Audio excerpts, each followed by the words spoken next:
Well, welcome, Prem. Welcome to our wonderful surroundings in, I guess, central London. London that has a place in your heart. You've been here many times. Many times. The first time I met you was about a couple of weeks ago at the Houses of Parliament, where you were introducing a pledge for peace. I'd like to describe you, I suppose, as a peace ambassador. And I'm a poet, so this is a meeting of two P's from a different perspective. And I guess we both use words to, I suppose, explore ideas and put forward ideas. So I was kind of like wondering, what does poetry mean to you? Well, I think, whether you express it in words or somebody expresses it in some other form of art, the main driving force is really what comes from inside of you. Yeah. And whether it is expressed in poetry, whether it's expressed in a song, whether it's expressed in music, whether it's expressed in any other form, it really is what is at the core of it. And to understand that, is the core of it hatred, or if the core of it the human dignity? Is the core of it search for peace? Is the core of it from understanding, or is the core from all the other stuff that we get involved in this world? Which is what you could put it in a very simple way, that it's negative, but I don't think you can really define it so suddenly, cut and dry that, that's all it is. Yeah. Because people are where they are and what they see and what they perceive.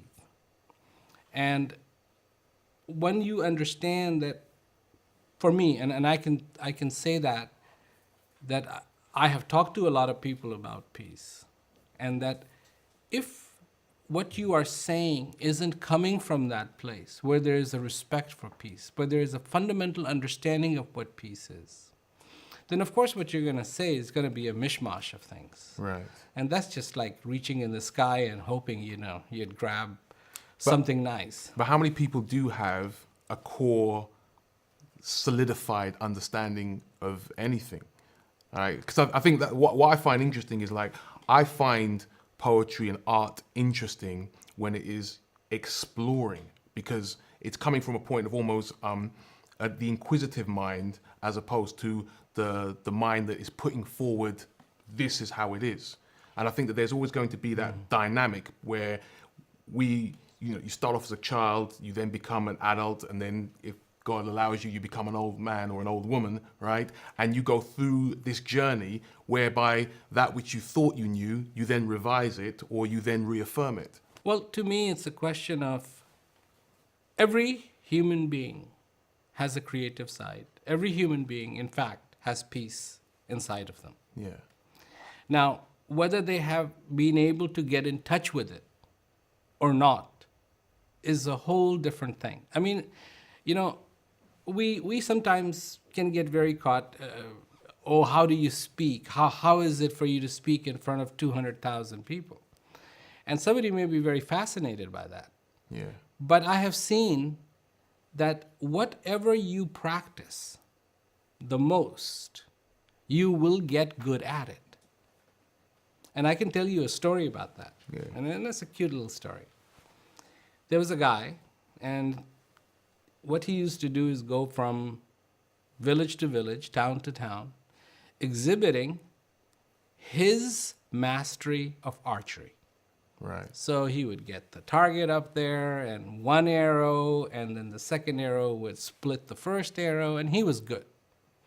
And people would gather and they would all applaud and, yay, and that did a lot for his ego.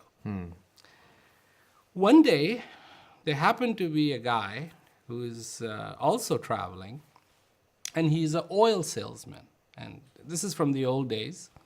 So he's got a clay pot in the front, a clay pot in the back, full of oil, and he carries it on this big bamboo pole. And he's got a lot of empty bottles in the back.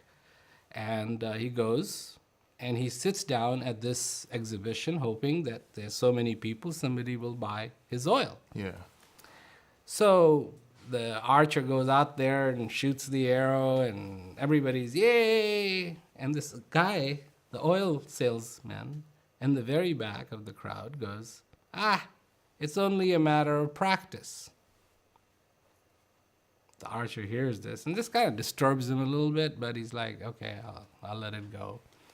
And he goes on, and everybody applauds, and all of a sudden, again, it's only a matter of practice. That's nothing. Well, when the show was over, the archer was very upset.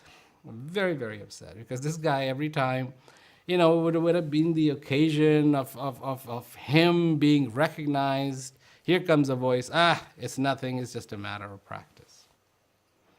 So finally, when the show was over, he went back looking for this guy, found him. He's sitting there with his 2 clay pots full of oil. And he goes, hey, man, what's the matter with you? Here, look at me. I'm so good at what I do. And you keep saying, it's only a matter of practice. It's only a matter of practice. What's with you? And the guy says, well, let me show you what I mean. So he takes a bottle, puts the bottle down, takes an old coin from the old days, which used to have a hole in the middle, puts it on top of the bottle, picks up this huge clay pot full of oil, and starts pouring the oil through the coin into the bottle without spilling a drop.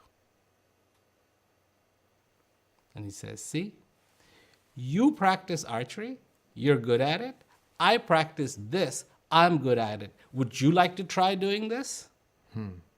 So what, and then finally the archer understood. So the moral of the story is, what we practice, we will get good at. So do we practice kindness? Do we practice peace in our life? Because if we don't, then those things will not be our second nature. We will not know how to get in touch with it. Yeah. Do we practice kindness? Do we practice understanding? Do we practice those simple things that we find very important, even just to hold the fiber of our social existence in place, to keep it knitted? Because as a society, we need certain things, not wars. Wars are very anti-life, but we practice that a lot. Okay, then let's get onto the idea of war and peace then. Don't you think that there is an inherent part of man that is warlike? Where does that come from? Where does that come from? Yeah. Where does that... Well, this idea... Okay, that idea comes from what one would see. Okay, and what one is seeing and has been seeing for a really long time. Does that make it right? It's not right or wrong. Right or wrong are subjective, though. Because the person who's fighting, they don't fight because they think they're wrong. They fight because they think they're right. I'm going to tell you another story. One day, 2 frogs happened to meet. One frog used to live in a little well. He met a frog that came from the big, large lake. They both got talking, where are you from, where are you from? I said, well, I'm from that very large lake. And the other one goes, well, I'm from this well, not too far from here. So that's very interesting. Is your lake as big as my well? He says, well, I think so. He says, come on, let's go check it out. So he takes him to the well, and he goes around in a little circle, and he says, is your lake this big? And the frog from the lake said, no, it's a little bit bigger. So he goes, bigger circle. Is it this big? No, it's bigger than that. Finally, the frog from the well goes all the way around. And he says, is it this big? And he says, no, it's bigger than that. And he says, it cannot be. This is the biggest thing here, period. I have never seen anything bigger than my well. There seems to be such a twang of understanding amongst human beings that fighting is natural, that fighting is common. oh yes, human beings have been fighting for a really, really long time. Yeah. You know, there was a scientist who went down to Africa because some scientists who had preceded him saw very old skulls that had holes in them. And they thought, oh, this is from the hammers and all that stuff. And so, yeah, men were fighting a long time ago. He did a little investigation and found out that those weren't holes from hammers.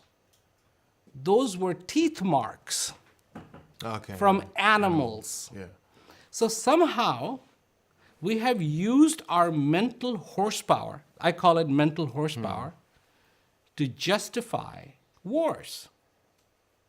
I go around inviting people to use their horsepower to justify peace.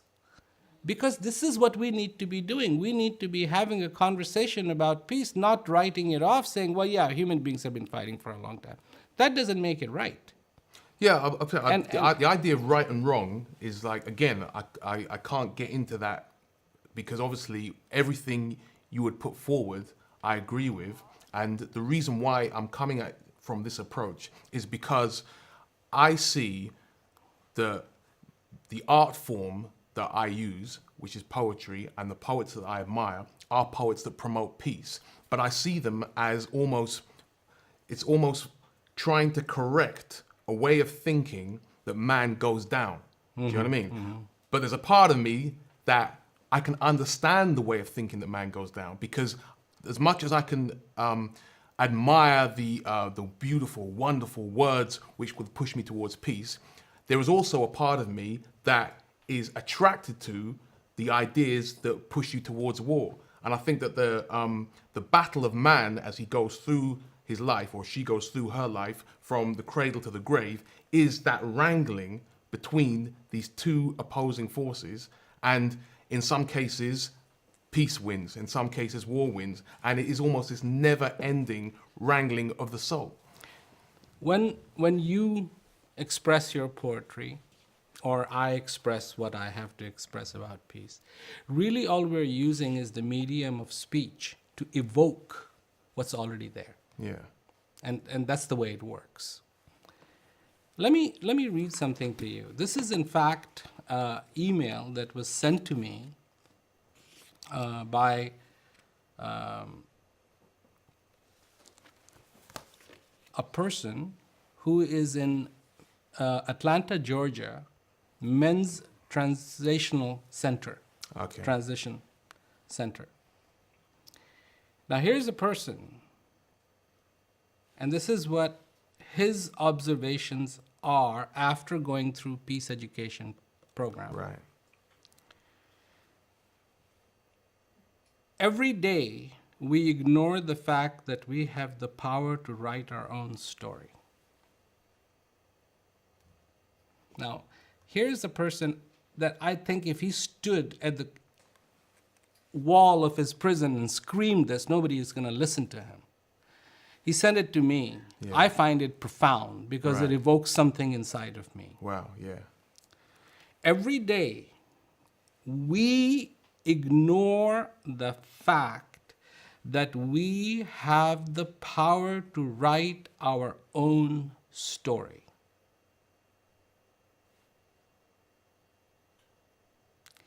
At some point, you give up that power.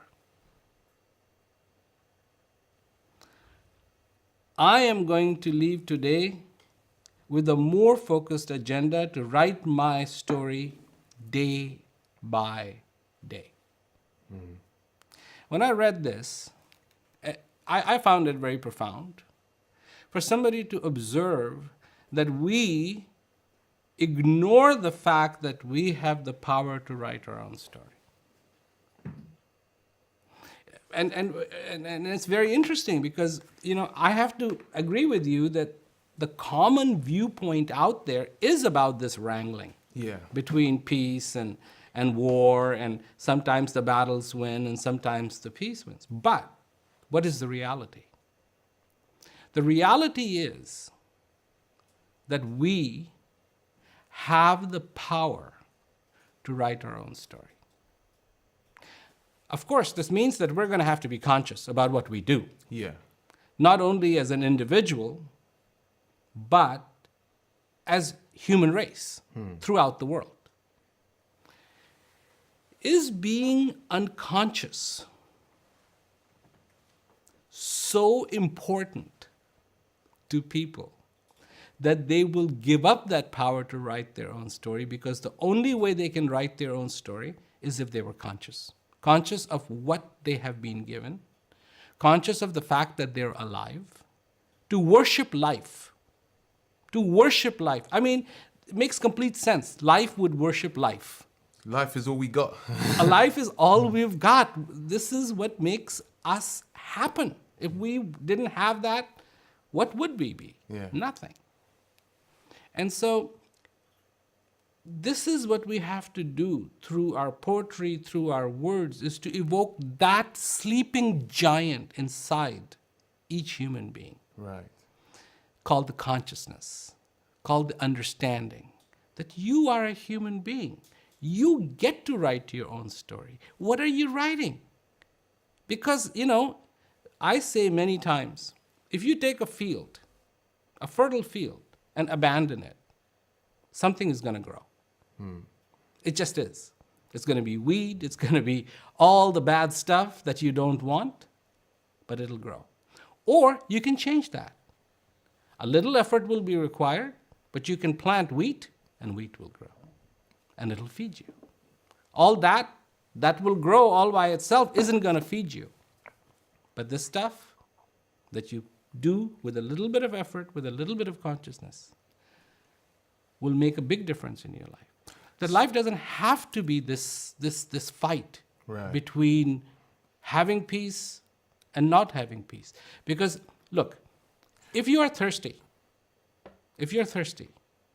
and somebody says to you, I've got 2 glasses for you. One is empty, one is full. Which one would you like? You choose a full one. Well, you don't have a choice, do you? Yeah.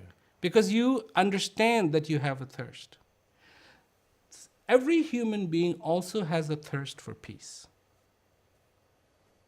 And if we don't understand it, in the vacuum, something will grow, and people will go, no, I love war.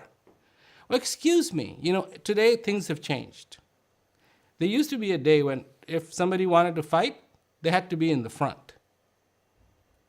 If it was a king, the king had to lead his army. Yeah. Well, Those days are long gone, man. yeah, but can you imagine if that's what the world leaders had to do, Oh, be that'd in the great. front? It'd be a great day. I mean, they would I'd go... buy a front row seat to that one, man. Yeah, it'd be like, let's think about this. Let's talk it over. Maybe we don't have to do this. But it's like all of a sudden something becomes so convenient. It's convenient to be unconscious. It's convenient not to see. It's convenient to overlook. And we have to use every tool possible to evoke that want and the thirst for peace that is so innately in every single human being. So, in terms of saying using every tool possible, what would you say would be the role of an artist, the role of a poet, the role of a comedian, the role of people that are involved in almost, let's be honest, creating a beautiful illusion which allows war to sneak underneath our moral radar? Because this is the problem that I have. I'll be blatantly honest with you, right? I write poems from looking at the world, not being able to quite understand it, not quite get to grips with it. And I do these poems which, are read out in front of you in the illustrious Houses of Parliament, the seat of the British government, you know what I mean? Get a nice little bit of applause, people like it. But then, on the other hand, I've written for advertising campaigns. I've used that same gift to sell people stuff. I've used the same gift to then write to be a part of the illusion, do you know what I mean? Which has got there's no moral aspect to it. There's no peace in it. And you get caught up in this whole sort of like wrangling between you gotta live, right? And yet you want to then promote peace. And in fact, there was a lady that asked you a question, that very, very young lady, she asked you a question where she was a Cambridge graduate and she's going along the business path and she's going there, I'm there, I'm doing my degree, I'm studying, this is going to be absolutely fantastic. But then she's got this moral calling, which is like, wait a minute, is what I'm aiming for, can I marry it with my conscience? So it's like, I understand you saying use the tools, but that's where I see the wrangling. There is a tool. And it's the most beautiful tool that you know you use through your poetry. And that tool is called a mirror. It is the biggest illusion in the world. Because in the mirror, you see yourself. It doesn't really care. It's there and it's not there. But when you hold up the mirror in front of a person, you can perform a miracle. Because if that person can see themselves in that mirror, they can see what is real. They can see who they are. They can see. They don't have to sit there and imagine. They can see. It becomes a reality. And that's what you have to do with your poetry. Whether it is selling a car. Boy, I wish. Yeah, because, that's where it sits. Or it is to evoke in a person that understanding of peace. I mean, these subjects, a lot of people take it very seriously. It's like, oh, yeah, we can't laugh about this. I think it's hilarious. Oh, life's a big joke, man. And it's hilarious because what they're looking for is inside of them, and they're looking for it everywhere else. It's like a person looking for their glasses, but the glasses are on top of their head. And they're like, where are they? Where are they? Where are they? Where are they? And there's a wonderful bit of this sketch comedy that I saw. And that's how it was. There's this lady, and she has glasses on top of her head, and she's looking for them everywhere else, and people are trying to point out, but she won't even give them the time of the day to say, listen, lady, it's on top of your head. She's like, oh, this is terrible. Oh, somebody has stolen them, and some da da da da da da da da da da. And the sketch was in Faulty Towers. Okay, right, yeah. Right? And I thought it was incredible. So this is what people do. Oh, but what I'm looking for is just so far away from me. It's on top of a mountain, And this is what I was saying when I was in Taiwan. I said, why do they keep building all these temples on top of a mountain? That's so far away from human beings and not close enough to gods. So it's like in the middle of nowhere. And at least put it down so everybody can get to them.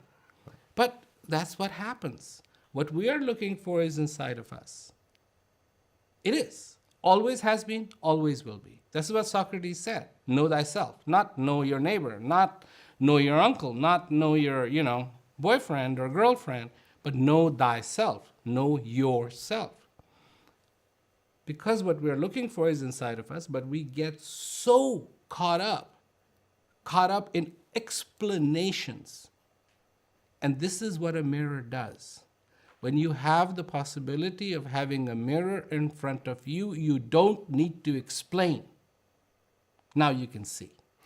I don't know, but where does self-questioning come into it? You say, I understand that Socrates says, know thyself, but Socrates was one of the exponents of one of the most amazing forms of questioning ever, right? So how do you ever truly know yourself? Who could you, if I said, would the person who knows himself please stand up, that whole hall would be sitting down. Well, unless I was there. Huh? Oh, wow.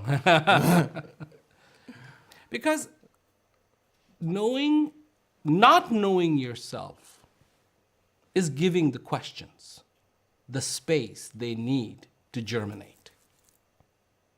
Yeah. But is there anything wrong with the questions? Yes. In fact, we could even quote Socrates in saying that it was his recognition of his own ignorance that gave him his wisdom. In fact, that's exactly the point. He got to the wisdom. He didn't say, do you know yourself?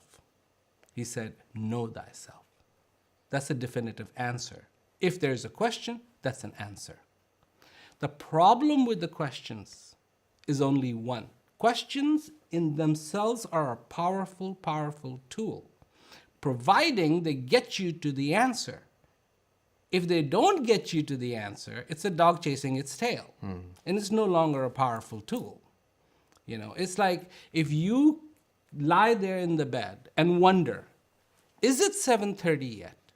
You don't have a clock, you don't have a watch, you have no way of telling the time, but you're just lying on the bed going, is it 7:30 yet? And there's nobody home except for you. Right. So you're going, is it 7:30? Is it 7:30? Is it 7:30? Is it?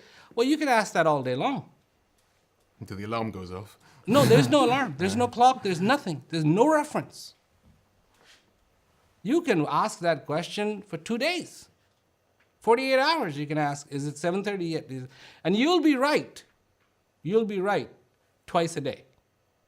7:30 in the morning, 7:30 in the evening. You'll be right. Yes, it is 7:30. But you need to know. Questions are a bridge. That's when they're wisely used. They are a bridge from ignorance to knowledge. But you have to get to knowledge. Knowledge is where the cake is. Ignorance is not where the cake is. You don't know? Perfectly okay. You want to know? Perfectly okay. Should you question? Perfectly okay. But are you climbing steps yet? Are you getting closer and closer to knowledge, to knowing? Because only when you know, then all those questions are worth it. Without knowing, those questions just took you in circles. If they bring you to knowing, yes, there has to be the answer. The thing is, the answer is within you. And the questions you should be asking are the questions that bring you closer and closer to yourself, not the questions that take you further and further and further away from yourself. You're a very eloquent speaker. You're a very articulate man, and you speak in conference halls, in parks, in prisons. You know, you speak all over the world to varying degrees of people. I wonder what words offer you solace? What words offer you peace? I mean, are there any authors that you particularly subscribe to? Are there any poets that you particularly find enjoyable? What allows Prem's mind to indulge in the beauty of art, of articulation? Everything and everybody. I don't ever in my life want to come to a point where I say I know enough and I cannot learn. I learn from a little kid. And I saw this kid in India, and I had a particularly difficult time of a lot of responsibilities. Oh, you got to do this, you got to do this, you got to do this, you got to do this. And so I'm traveling in a car, and the car comes to a halt, and I'm looking out the window, and I see this little kid, and he's got a bicycle rim, just a bicycle rim, and a stick. And he's making that bicycle, hitting it, making the bicycle rim go, and he's got the biggest smile on his face. And at that moment, that kid was teaching me something. And what the kid was saying to me, at least this is what I thought, when that kid held, in a way that kid held a little mirror towards me, without knowing it. Without knowing it, he held a little mirror towards me and he says, look at you and look at me. And I know he'd rather be. You know? Yeah. And I said, this kid in this moment has more wisdom than all of my wisdom put together. Because he's having fun. I'm not. I've got to change what's going on. And it was just a matter of saying, look, what's important is that I feel the joy inside of me. I need to feel good. I don't have to call it happiness. I don't have to call it this and that. I need to feel good. like he's feeling. He's not sitting in a car. Nobody knows his name. But in this moment, so many people might know my name, and I'm sitting in a car, and I've got my suit on, and I am this, and I am that, and I've just done this. But he's got a smile on his face, and I don't. So did you go out and join him? I did, in a very different way. And see, this happened so many years ago, and I've never forgotten. And that kid is still driving his rim. Yeah. And he will. For the rest of my life, he will drive that rim, because when things get serious, I have to remember his face. Right. So this, learn. I mean, Kabir, he's wonderful poet. Rahim, they're from India, but they're wonderful poets. And Khalil Gibran, the world is full of mirrors. You just have to know where to look. Yeah, well, so you mentioned Kabir, you mentioned Gibran. Kabir was from India, Gibran was Lebanese. Yes. And I think we were speaking earlier in terms of there's a fascination in the West with the East. And then you were explaining how there's a fascination in the East with the West. Yeah. And when you were a child, you came over to England and you went over to America, and then you got, I suppose, you were caught up in the epicenter of the whole, I suppose, counterculture movement, whereby you got children from the 60s and the 70s who were trying to look for something beyond what they'd been taught in Sunday school, in the classrooms of America or the classrooms of England. And there's this yearning to look beyond that which they had been taught. What do you think that the East had to offer the West, and what do you think the West had to offer the East? I wonder what the sun would have to say about that. Because the earth is going round and round. There's the sun. We think the sun rises and sets, but that's not really true. And for the sun, there's this little planet off to the side. Spins, wobbles. There's all these dramas going on. One thing I noticed, that if there was ever a syndrome of grass is greener on the other side of the hill, then that was the perfect example of it. For people living in the East, West had everything they wanted. And for people living in the West, East had everything they wanted.